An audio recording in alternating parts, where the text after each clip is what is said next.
എന്റെ അമ്മ സാറേ, അനാവശ്യമായിട്ട് സ്റ്റെയറിംഗ് അങ്ങോട്ടും ഇങ്ങോട്ടും വെട്ടിക്കരുത്. കുഴി ഒരു ചെറിയ കുഴിയുണ്ട്, പേടിച്ചാ വലിയ കുഴി വന്നാൽ എന്ത് ചെയ്യും? ആ സെക്കൻഡിലിടും കാണട്ടെ. ഇതെന്താ പറിച്ചിട്ടാണല്ലോ പരിപാടിയാ? ഇതേ ഞാൻ പറഞ്ഞിട്ടുണ്ട് ഗിയർ മാറുമ്പോ ക്ലച്ച് അമർത്തണമെന്ന്. അപ്പൊ ആക്സിലേറ്ററോ? അത് പിന്നല്ലേ. ഓ, ഈ നടുവിലുള്ളതാണോ ക്ലച്ച്? എത്ര പ്രാവശ്യം ഞാൻ പറഞ്ഞിട്ട് താഴോട്ട് നോക്കരുതെന്ന്. പിന്നെ ക്ലച്ച് ഏതാണെന്ന് അറിയണ്ടേ? ക്ലച്ച് നിങ്ങളെ കാലിന്റെ ലെഫ്റ്റ് ആണ് ഞാൻ പറഞ്ഞില്ലേ? ഓ, അത് ശരി. അപ്പൊ ക്ലച്ച് ഇടുമ്പോ ഗിയർ അമർത്തണം അല്ലേ? പണ്ണാൻ കട്ട ക്ലച്ച് കുഴിച്ചിടുമ്പോ ഗിയർ വലിച്ചൂരെടുക്കണം. അപ്പൊ ബ്രേക്കോ? ബ്രേക്ക് ഇടുന്നതെല്ലാം കൂടി പണ്ടാൻ അടിക്കാൻ ശേഷം. ഇത്ര ബുദ്ധിയില്ലാത്തൊരു മനുഷ്യൻ എങ്ങനെ പഠിപ്പിച്ചെടുക്കാനാ?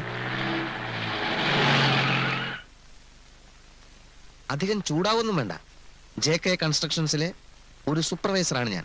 താൻ എന്റെ കീഴിൽ പണിയെടുക്കുന്ന വെറും ഒരു മേസ്ത്രി, അത് മറക്കരുത്. അങ്ങനെയാണെങ്കിൽ നിങ്ങൾ ഇഷ്ടം പോലെ അങ്ങോട്ട് ഓടിച്ചോളി. നിങ്ങളോ? അല്ല, സാറിന് തോന്നിയല്ല അങ്ങ് ഓടിച്ചോ. ഞാൻ ഓടിക്കും. ഞാനേ പോളിടെക്നിക്ക് പഠിച്ചതാ. യന്ത്രങ്ങളുടെ പ്രവർത്തന രീതിയൊന്നും താൻ എന്നെ പഠിപ്പിക്കണ്ട. അതിനാ